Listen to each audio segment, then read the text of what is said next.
Hello, everyone. Welcome back to Will the Music Lover. Well, yeah, of course, I love music. I hope music do love me too. But anyway, um, for the people who are new to the channel, I just want to say warm welcome.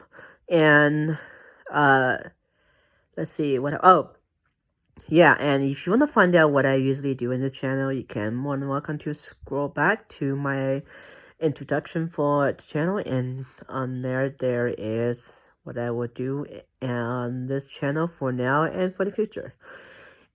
Um, throughout the time, if you have any requests that if you want me to do on my channel or that you think you want me to try, and you're more than welcome to put on the comment somewhere, and when I see it and I can think about it. Mostly I will consider doing it because I love taking requests and suggestions. It's just fun to try different things out. So, anyway, let's get to the thing for today. So today, let me mute this buddy here. Mute. Okay. So, today we're actually gonna play a game called Starfinder. It's a, let's call it. It's a role playing game. It's like a science fiction role playing game. It's basically like you got all this I would imagine it's a couple few hundred years later. Well, I don't know. Sorry, I'm not good with like timing like that, but something like that. It's really advanced. Definitely, it's better than what we live right now. So like everywhere, it's like really scientific. Like all the technology is everywhere. Like you don't even like you don't even, and there's no guarantee you don't see such thing called cash. I don't think there's such thing like that. They got them all turned into credits and like credit stick, which is like credit cards, and it's really like cool and sound and in this game it does provide some sound effects, so you were able to enjoy the full experience. And so I'm not gonna say too much about it. Also, though, I do have a thing to say about it is this game is on your Echo device, Alexa, or you call it Alexa, whatever you want to call it. It should work with all generation. I think so. When they start, if you are like Amazon Prime, you don't have to pay like $3 for it. I mean, you don't have to, or you can just watch me play and you can listen to the full experience of stories, or you can also comment, like put in the comments that you want me to replay a chapter, make different choices. I can do that, or you can also pay for it and then play yourself in the experience. Either or. I think if you're just not a Prime member, I think it's about $10. Which I think is way overpaid. So, yeah, you can watch me play for free and you get the experience still. So, anyway, yeah. So let's get started. So let me unmute my Alexa here. Open Starfinder. Starfinder. Let me increase the volume a little. Resuming from your last save point is Quake. Episode 0, Scoundrels in the Spike, 100% complete. Would you like to hear the episode credits? Or continue to episode 1? Switch character. Okay, I'll keep track of where you were as Quake. Would you like to start a new character, or switch to your last save as Obozaya? Or Keskadai? Do not change characters. Starfinder. Okay. I don't think these guys like us very much. Your best friend, Raya Danviri, crouches next to you behind a large metal crate in one of the many dark alleys of the Spike, Absalom Station's gritty underbelly. I love the sound effect they provide for these games. Small-time gangsters blasts away at you. their aim as wild as their outfits. The thugs ambushed you after taking issue with the informal security services you've been providing in your neighborhood. They seem intent on removing you from their turf by any means. Raya looks to you. Okay, so I'm an academic, not a mercenary. What's our play?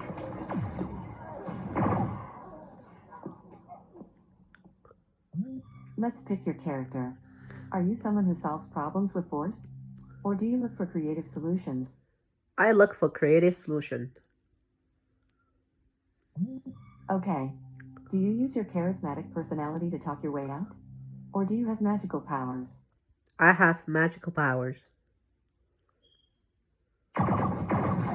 In this game, you really do have to say exactly what they tell you to say. Shock and awe. Just so you know. You nod and glance around the crate at the muscle-bound half-orc who seems to be in charge of this crew.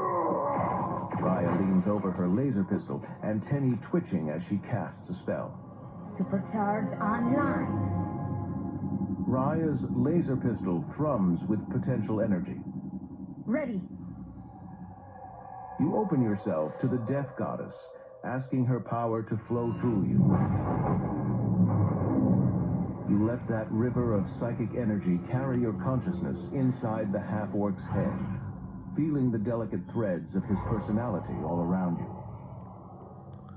And with a single psychic thrust, you tear them apart.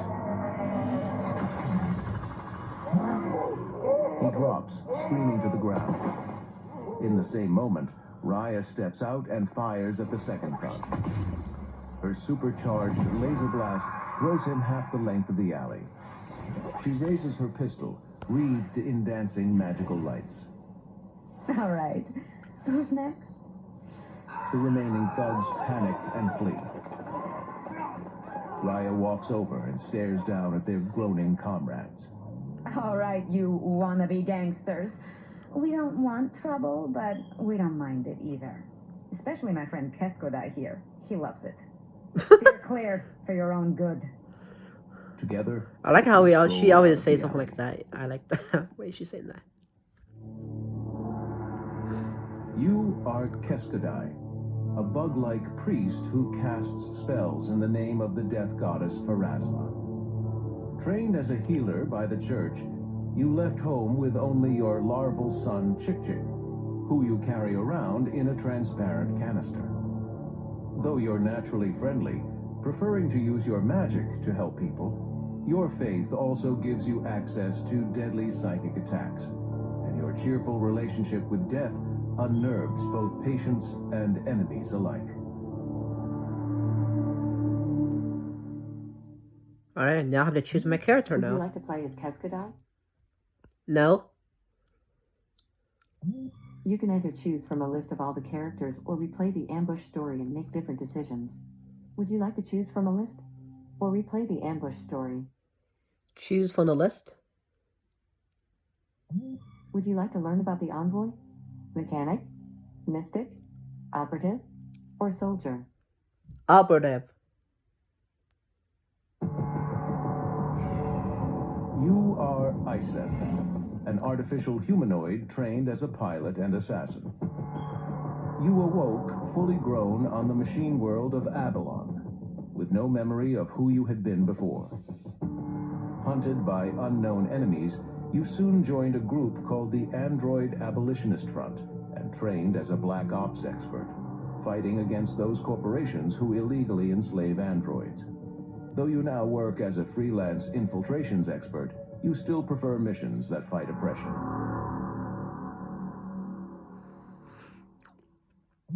Would you like to play as Iseth? No? Would you like to learn about the envoy? Mechanic? Mystic? Operative? Or soldier? Mechanic. And you will see the reason why I choose this one, because I love You this are one. Quig, a short, furry humanoid who excels with machines and technology.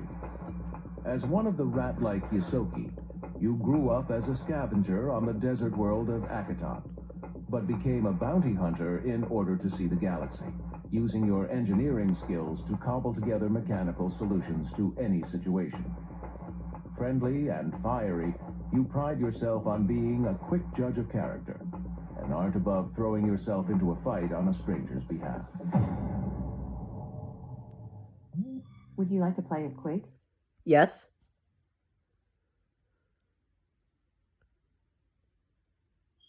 Yes. You have previously played as Quake. Do you want to clear your progress as Quake and continue? Yes. Would you like to skip the free tutorial episode? No. Progress saved. So every single time you choose a character, it will give you a description of what's character about, like what their past life is. So that's why. Estimated playtime, 30 minutes. And that's the title of it, so. Eager to put some distance between yourselves and the thugs you just bested, you make your way toward the crowded market corridors of Down Low. This neighborhood is the largest and safest in the Spike, which isn't saying much. Curious hipsters from richer districts rub shoulders with locals at dive bars, black markets, and restaurants featuring cuisine from dozens of alien worlds. Raya discreetly scans the crowd for trouble. I hope those gangsters are smart enough to let things be. The countless computers and technological bits strapped to her trademark trench coat mark her as a technomancer.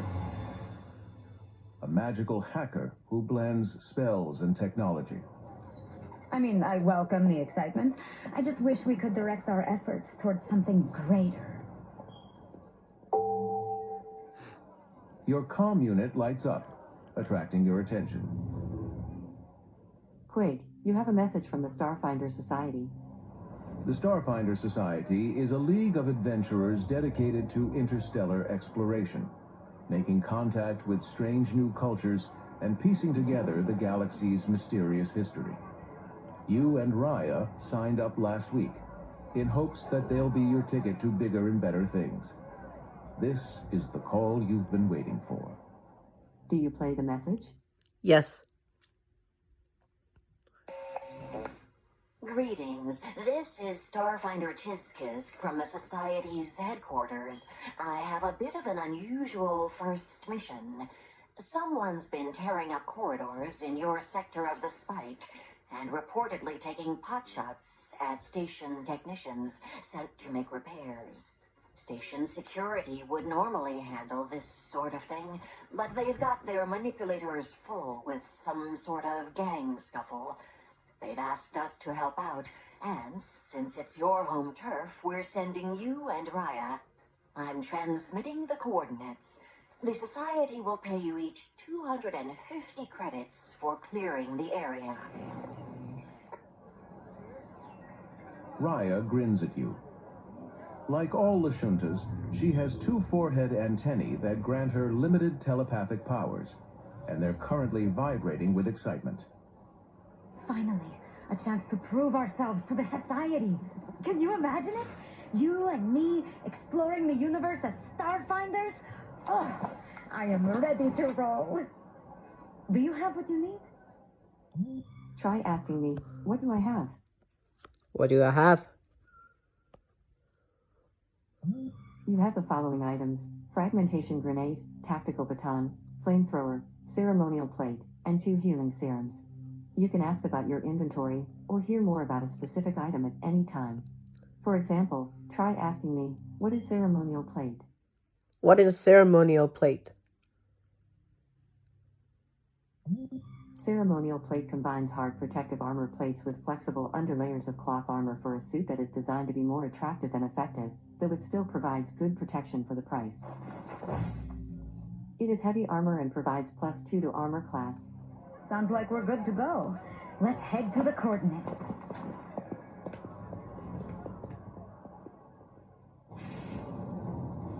You catch a ride on a maglev train, leading down deeper into the Spike. As you ride along in the cramped carriage, squashed between a bug-faced Sheeran and a 4-armed Kasalfa, you look out the window at neighborhoods even shabbier than your own. You may be local, but you still know better than to go all the way down to the ghost levels. Fortunately, This job will only take you to the edge of Pipe Town. You get off at your stop, and the crowd quickly thins. By the time you reach the access corridor the coordinates specified, you're alone. Or almost alone.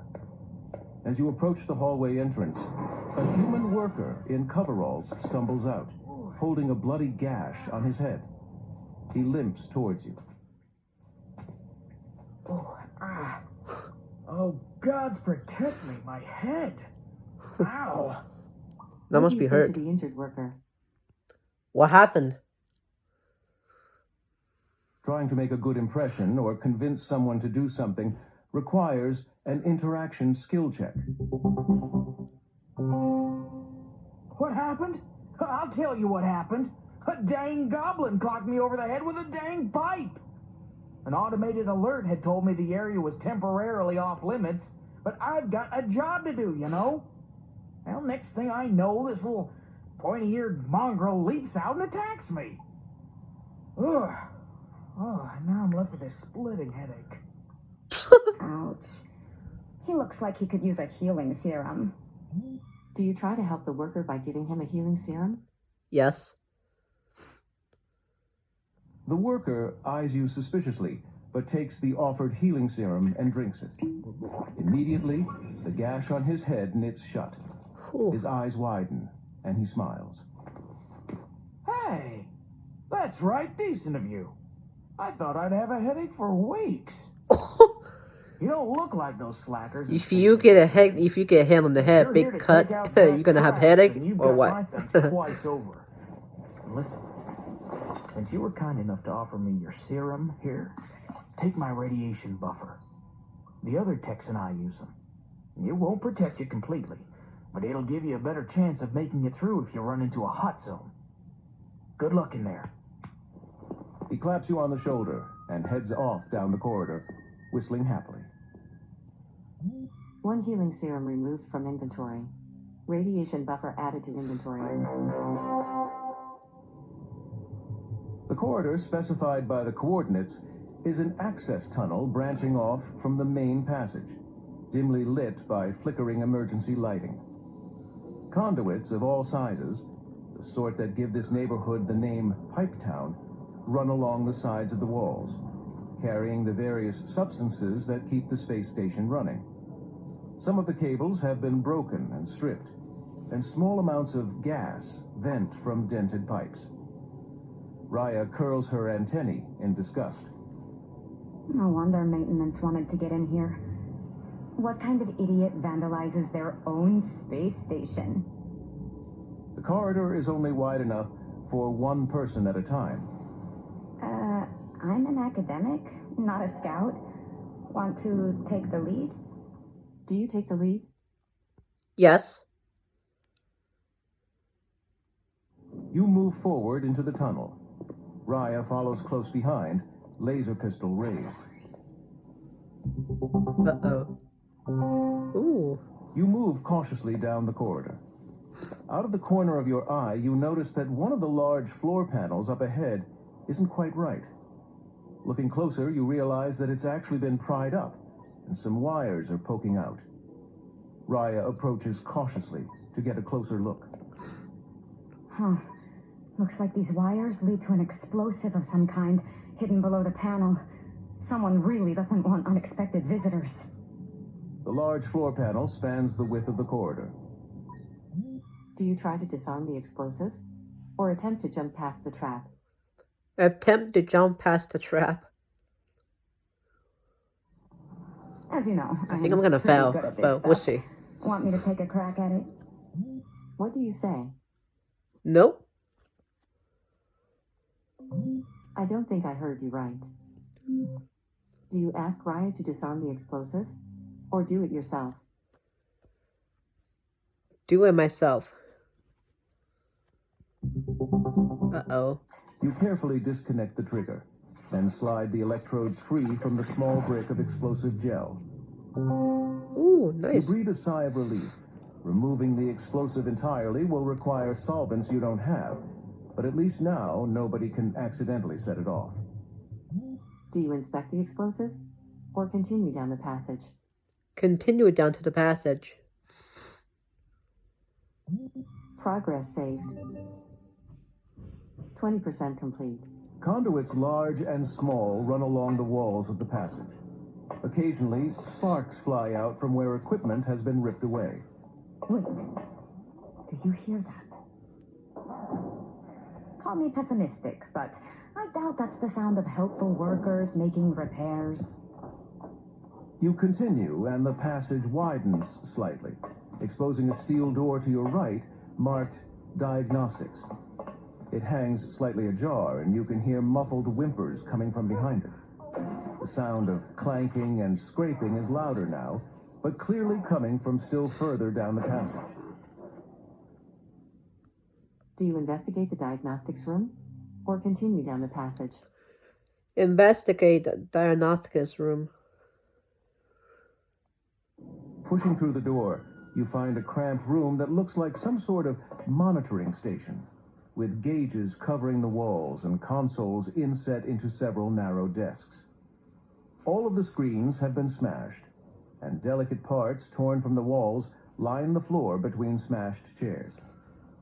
In the shadows beneath one of the desks, a furry purple creature pokes its head out from behind a pile of debris and whispers at you. Hey, you! Come here! I can help! Do you talk to the creature, attack it, or retreat out of the room? Talk to the creature.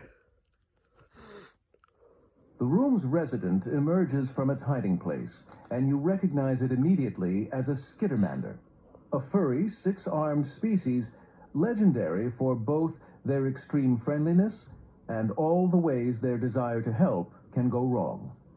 It gives you a tentative smile and approaches, whispering so loudly that you wonder why it bothers. Hello, new friend. Goblins in this place, and a four-armed meanie. Not safe. Oh, plus, there's a bomb in the corridor. Yeah, I've been hiding here, waiting for rescue. He suddenly breaks off, eyeing you suspiciously. You are the rescue, right? Do you explain who you are, or ask Raya to do it?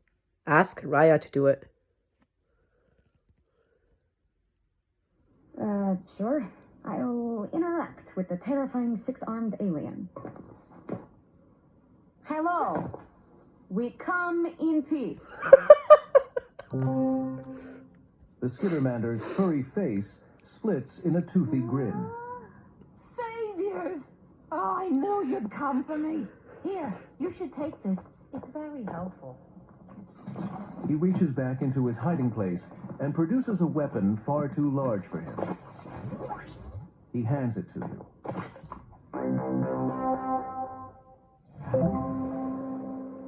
Congratulations. You earned the Weapons Dealer Award for receiving an arc weapon from the Skittermander. Keep playing to discover more awards. The weapon is an arc rifle and appears to be in good condition. It deals 1d8 electricity damage with a range of 60 feet, and has a critical hit effect of stagger. You currently have your flamethrower equipped. It deals 1d6 fire damage with a range of 30 feet, and can blast multiple enemies at once. Do you equip the arc rifle, or continue with your flamethrower? Equip the arc rifle. Arc rifle equipped. Is it safe to leave now? Did you take care of the bomb? Yes. Hooray! Sweet freedom! Oh, goodbye, new friends!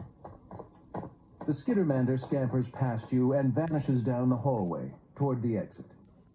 You leave the diagnostics room. Progress saved. 30% complete. You continue down the passage, and the clanking grows louder.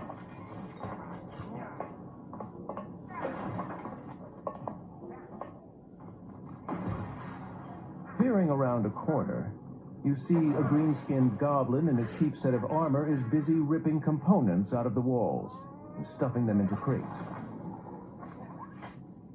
Space goblins are green-skinned, 3-foot-tall humanoids with oversized oblong heads and long ears. Native to Absalom Station, they can now be found across the galaxy, where they prove a nuisance to other races with their constant scavenging and murderous sense of humor.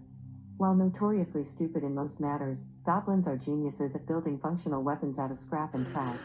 You're the one Ooh. with the street smarts. How do you... Honestly, that's cool though. I do have to say. Do you go in with guns blazing? Sneak up and attack close range? Or try to talk to him? Sneak in and attack him.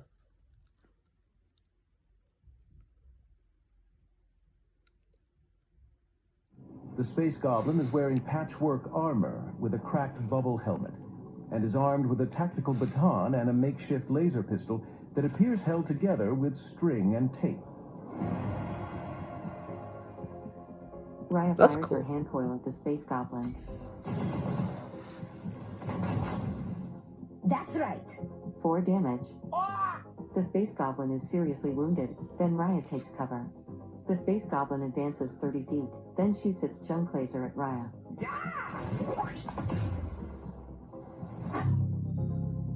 You think you scared me? I made it through grad school. 3 years, buddy. Raya is next to you, and the Space Goblin is 30 feet ahead. To start your turn, do you use combat tracking? Or fire at the Space Goblin? Use combat tracking.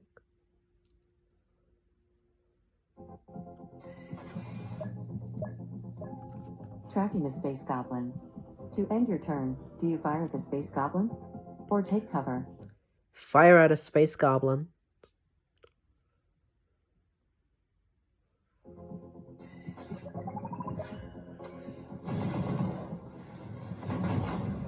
Eight damage. Oh, no. The Space Goblin is defeated.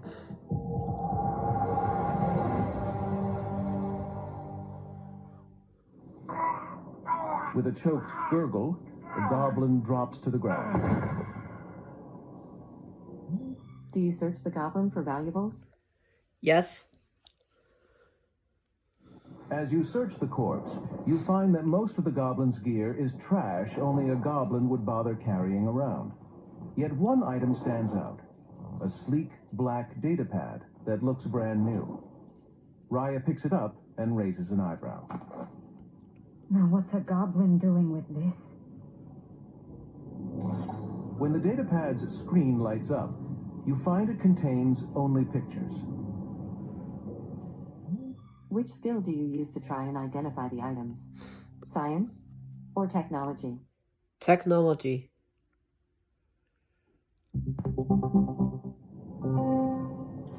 As you flick through the list, you immediately recognize that many of the pictures match the various stolen components packed into the crates. While it isn't surprising to find goblins stealing, it's strange that they appear to have been going exclusively after power regulation equipment. And not the basic stuff either. Heavy ion capacitors, high load voltage sag regulators. Definitely not the most lucrative components to fence. Somebody must be building something with a lot of power. Whoever put this shopping list together, you'd bet your last credit it wasn't the goblin. Datapad added to inventory. Progress saved. 40% complete. Take a break or keep going. Keep going. Ahead, the corridor doubles in height, allowing access to a long wall crowded with pipes, several of them painted a glaring hazard yellow. Partway down the corridor, one of the pipes has ruptured and is spraying gas that pools along the floor, filling the corridor to head height before flowing away down a vent. For a second, you think you're seeing things, but no. In the dim light, the gas appears to be glowing a faint electric blue. Radiation warning. The gas ahead is giving off significant radiation. It may be more than your suit can handle safely. While levels don't appear high enough to be fatal, it might make you sick. The gas seems heavier than air. We could try to climb the pipes and go over it. Or we could just run through and hope our suits can handle it. Quake, your radiation buffer will help you avoid the harmful effects of radiation. Do you try to climb the walls? Quickly sprint through the radiation? Or as a mechanic, do you try to fix the leak? Try to fix the leak. You quickly scan the maze of pipes and conduits, taking in their fittings and stress points. You've dealt with issues like this before, back when you were repairing water harvesting stations on Akaton. Roll a technology skill check to try and repair the pipes. You manage to correctly identify the valve responsible for the gas flow. As you shut it off, the leak dies with a hiss, the radioactive cloud disappearing into the vent. Raya looks at you, impressed. Nice work. I guess that's why you're a mechanic, huh? Progress saved. 60% complete. Ahead, a wall of transparent aluminum splits the corridor. On one side, a heavy pressurized blast door stands closed, the light above it glowing red. On the other side, observing the door through the window wall, is a small control station, many of its displays cracked, but still glowing with data. Raya rushes over and begins eagerly examining the controls. Looks like it's an airlock to a small maintenance dock. It's busted, though. It has to be cycled manually from this panel.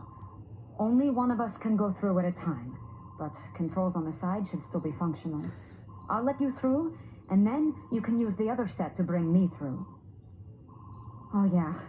And it looks like there's air on the other side. That's nice. Do you go through the airlock? Or offer to trade places with Raya?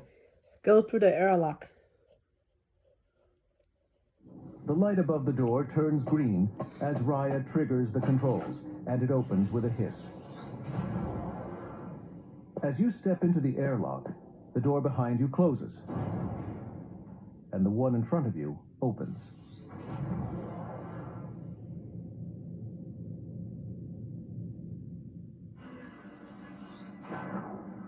Stepping through the airlock, you find yourself in a That's small, cool. empty shuttle bay.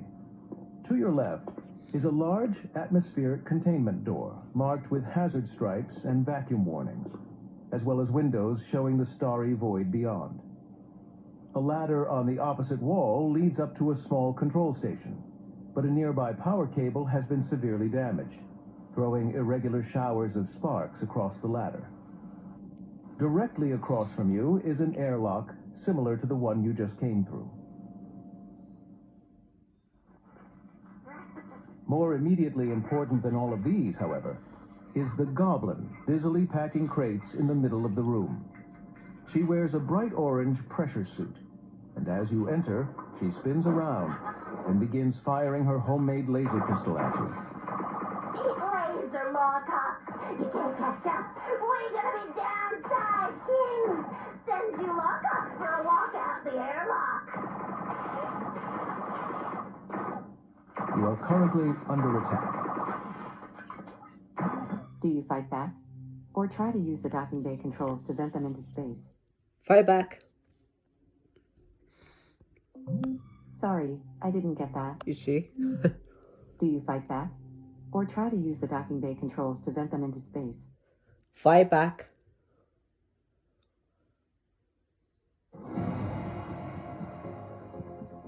You are the first to act. The female space goblin is just beyond your range, 90 feet ahead. To use your arc rifle, get within 60 feet of an enemy. To start your turn, do you advance? Or take cover? Advance. You advance 30 feet. To end your turn, do you fire at the female space goblin? Or take cover? Fire at a space goblin.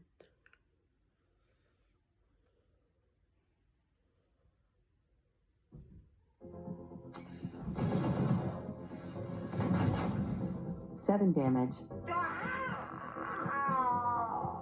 The female space goblin is severely injured. The female space goblin advances 30 feet, then fires wildly at you.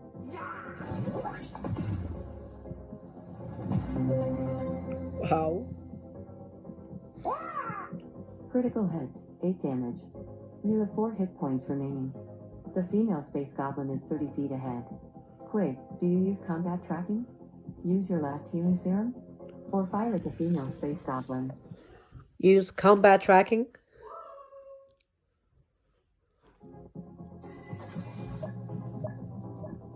Tracking the female space goblin. Do you use your last healing serum? Or fire at the female space goblin? Fire at a space goblin.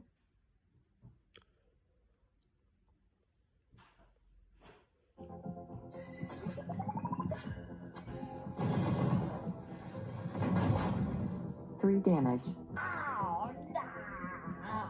Got him. The female space goblin is defeated.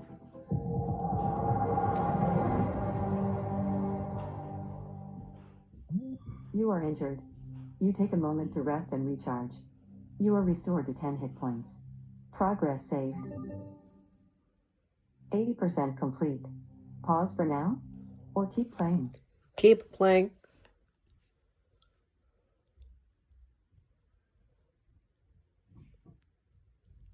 Keep playing. With the goblin threat Okay. handled, silence descends on the docking bay.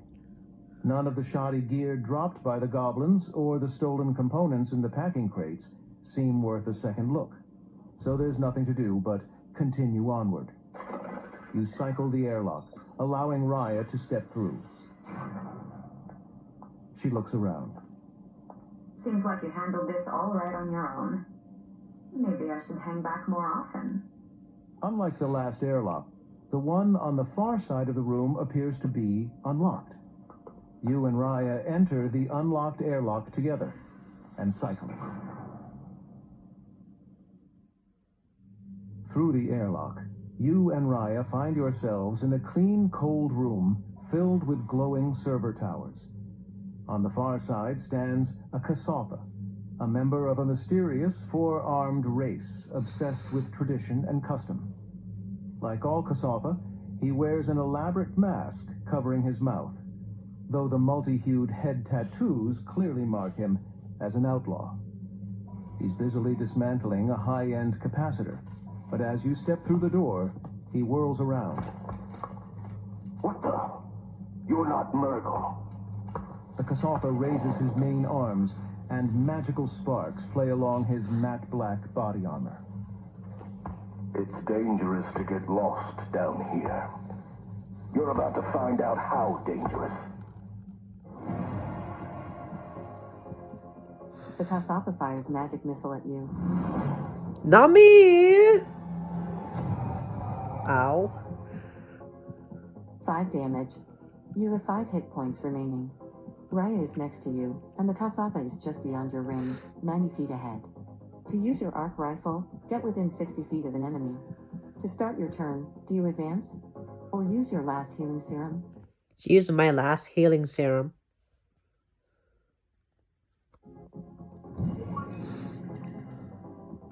Seven hit points healed. You are at full health with 12 hit points. To end your turn, do you advance? Or take cover? Take cover.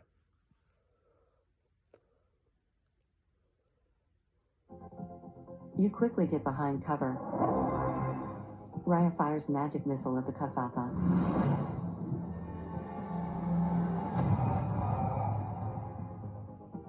Six damage. The Kasatha is injured. The Kasatha fires magic missile at you. Not me yet again. 4 damage. You have 8 hit points remaining. Raya is next to you, and the Kasatha is just beyond your range, 90 feet ahead. You are behind cover. Quig, do you advance? Or hide out of sight? Event. I didn't catch that. Quig, do you advance? Or hide out of sight? Event. You leave cover and advance 30 feet. Do you fire at the Kasatha? Or take cover? Fire at a Kasatha.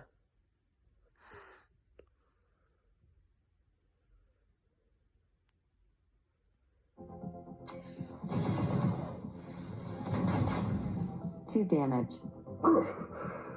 Curse you! The Kasatha is wounded. Raya advances 30 feet, then supercharges your weapon. Supercharge online.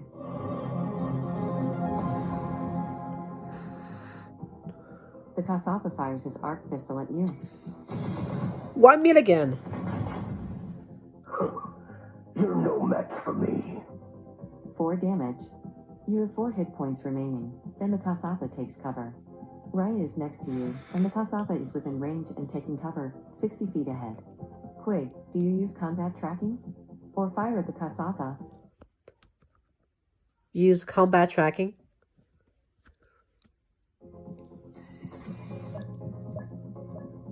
Tracking the Kasatha. Do you fire at the Kasatha? Or take cover? Fire at a Kasatha.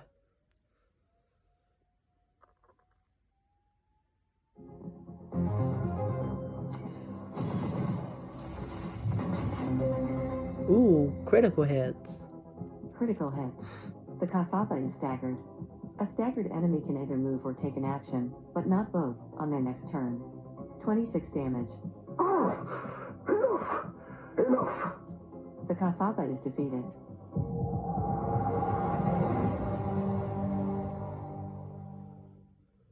The Kasatha clutches at his wound, then drops to his knees and raises his hands. I submit. You have wounded me gravely. A few credits aren't worth my life. Progress saved.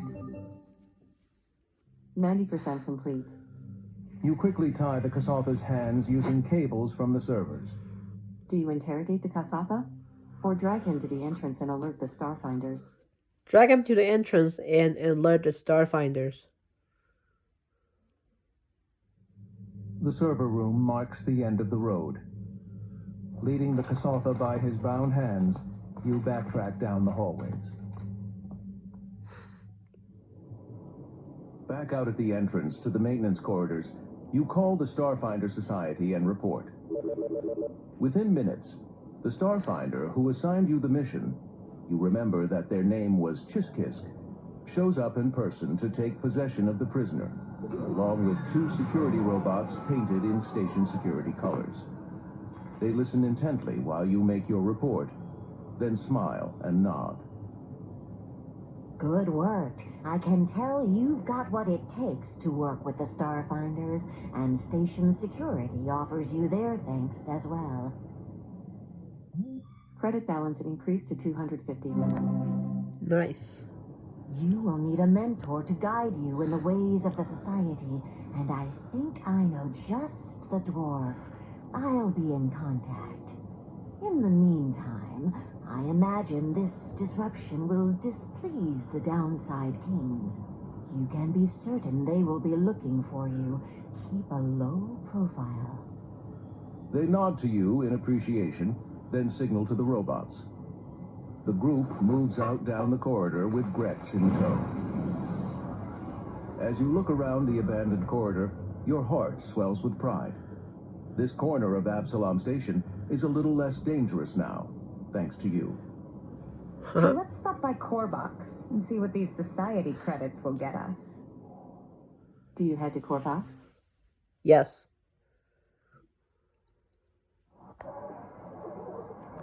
You leave Pipetown and head to the market center of Down Low.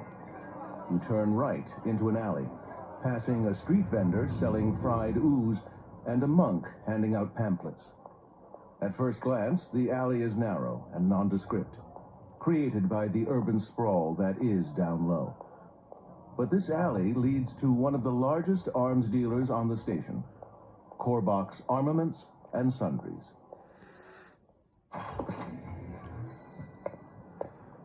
Inside, the shop is packed floor to ceiling with weapons, armor, and other adventuring supplies. Korbach himself, an elderly Vesk, stands behind the counter. The reptilian Vesk are notoriously warlike, and Korbach's shop is a treasure trove of murderous machinery. As you enter, he smiles, revealing a mouthful of sharp teeth. It's you! I was wondering when you'd come around next. Hello, Korbach. Just finished clearing some trouble from Pipetown on behalf of the Starfinders Society.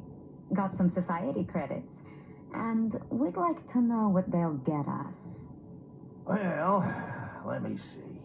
You'll need a few more credits to meaningfully upgrade your weapon or armor, but I have some healing serums that you could stock up on. 50 credits each. Quig, you currently have no healing serums. Healing serums instantly restore 1d8 hit points. They cost 50 credits each. You can afford to purchase up to 5. How many would you like? 3.